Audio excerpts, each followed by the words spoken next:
श्लोक स्पेशल लेकर आई हूँ। इसका अर्थ समझाने के लिए नीति वचनानी से ये श्लोक लिया हुआ है, और जिन्होंने भी 8th क्लास तक संस्कृत पढ़ी है उन्होंने सभी ने ये श्लोक पढ़ा होगा।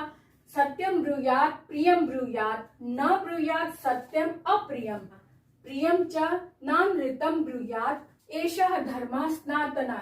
यानी कि सत्य बोलना चाहिए, प्रिय बोलना चाहिए, सत्य बोलना चाहिए और प्रिय भी हो तब भी बोलना चाहिए। ना ब्रूयात सत्यम अप्रियम, पर अप्रिय सत्य नहीं बोलना चाहिए। सत्य चाहे कितना भी सत्य हो, प्रमाणित हो, लेकिन अगर वो अप्रिय है तो नहीं बोलना चाहिए। प्रियम च, और जो प्रिय है लेकिन असत्य है वो भी नहीं बोलना चाहिए। एषः धर्म सनातना, यही सनातन धर्म है। ये श्लोक बहुत कुछ किया जाता है जब हम कोई अप्रिय घटना, कोई ऐसी घटना बोल जाते हैं जाने में या फिर अनजाने में या फिर लोकप्रियता हासिल करने के लिए।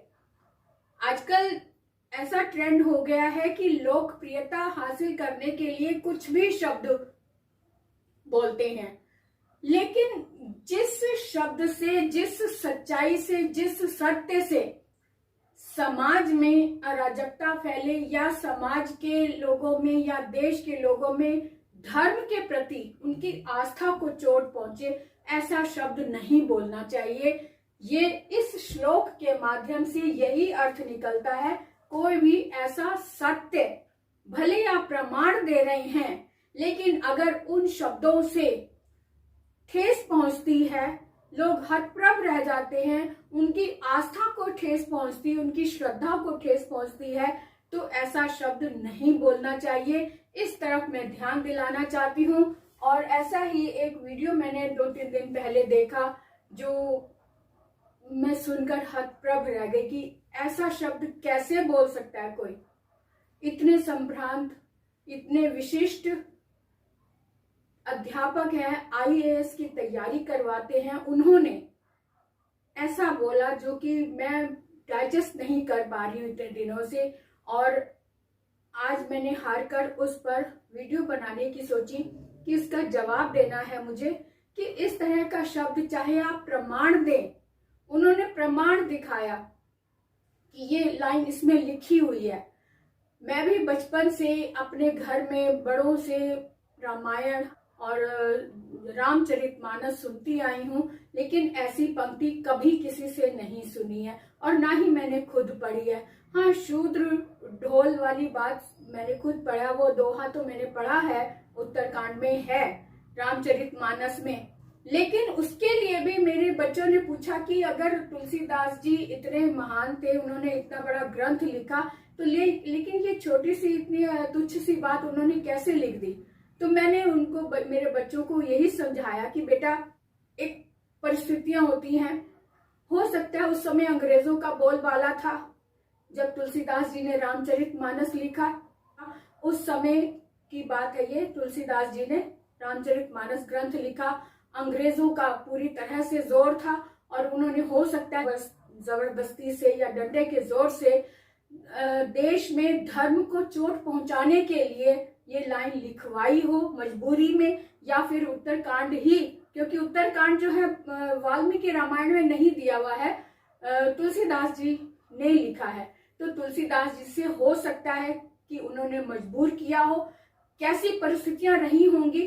तो ये कहना ये उचित नहीं है कि ऐसा अगर लिखा है तो ऐसा ही होता ही होगा, ये बिल्कुल भी गलत है। क्योंकि मर्यादा पुरुषोत्तम राम, जिनको बोलते ही मर्यादा पुरुषोत्तम है, वो अपनी मर्यादा से बाहर कैसे हो सकते हैं? वो इस तरह की बात सोच भी नहीं सकते हैं।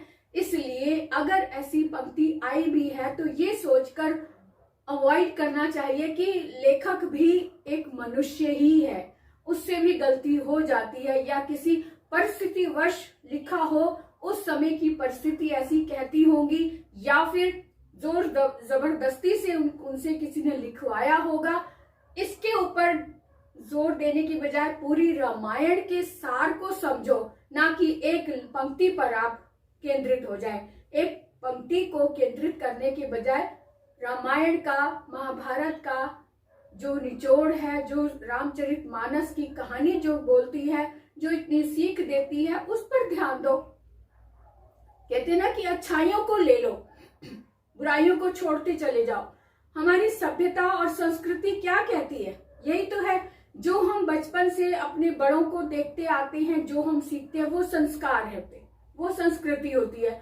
और जब हम अपने ज्ञान से खुद आचरण करते हैं, खुद शिक्षा पाते हैं और उस संस्कृति में से जो हमने बड़ों से सीखा उसमें से अच्छाइयां ले लेते हैं, बुराइयों को छोड़ देते हैं, और फिर जो संस्कृति से लिया और फिर जो अपनी शिक्षा ली वो सभ्यता बनकर हमारे आचरण में दिखाई दे। सभ्यता बनकर जब हमारे आचरण में मिक्स हो जाती है, तब हम अपने विवेक से सोचकर समझकर कोई भी बात अपने मुख से बोलते हैं, या फिर कोई भी टिप्पणी देनी होती है तो उसमें हमारा विवेक प्रमुख होता है।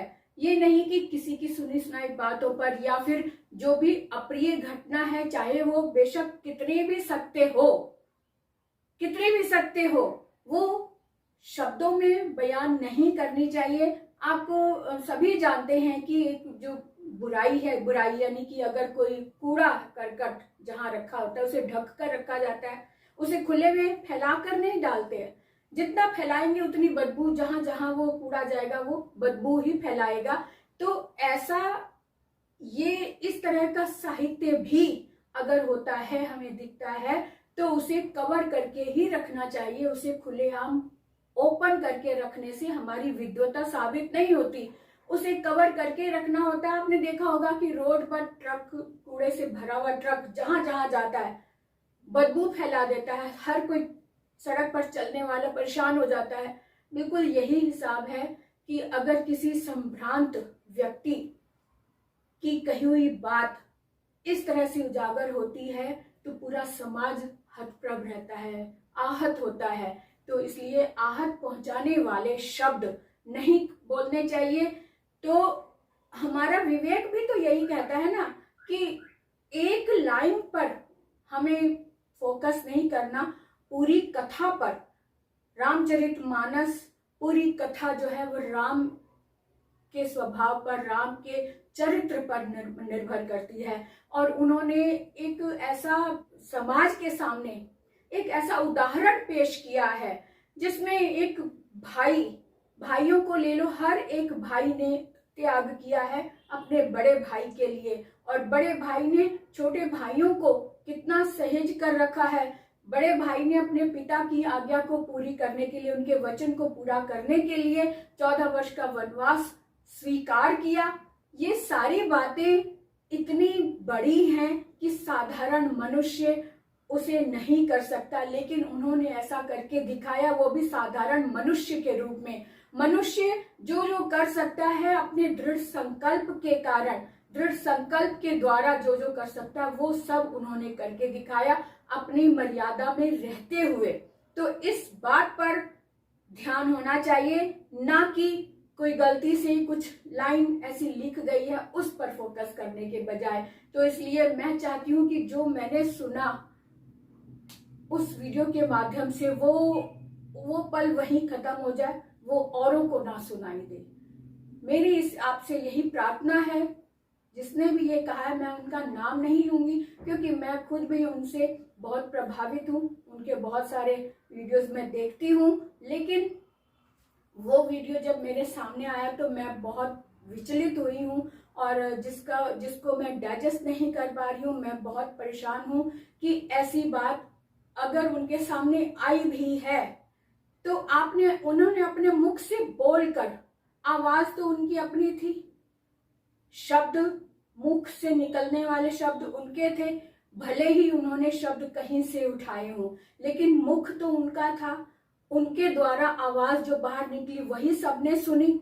तो इस तरह के शब्द नहीं बोलने चाहिए, ये मेरी प्रार्थना है।